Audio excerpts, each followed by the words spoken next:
Hello. In this quick video, I'm going to show you the easiest way to access the Commerce Research Library's electronic resources via OpenAthens.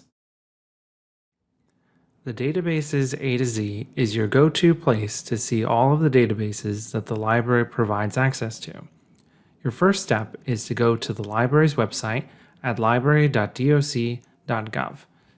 Then, from the home page, click on either this Databases A to Z button or choose Databases A to Z from the Database and Guide dropdown. From the Databases A to Z, choose the resource that you are looking to use. I would like to see what books are available in one of our newest ebooks platforms, ProQuest eBook Central. To log into ProQuest eBook Central, I can either scroll down to P for ProQuest or click on the letter P.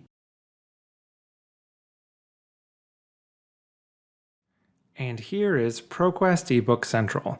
Click on the link to access the database. A new window will open and take you to the library's OpenAthens login portal. Enter your OpenAthens username and password. If you can't remember what your username is, you can alternatively enter your .gov email address associated with your OpenAthens account. Now click Sign In. Okay, I am now being forwarded and logged into ProQuest eBook Central. And that's it. Now I'm ready to search, read, download, and share these ebooks. If you have a question about resource access via OpenAthens, check out our online guide. Enjoy!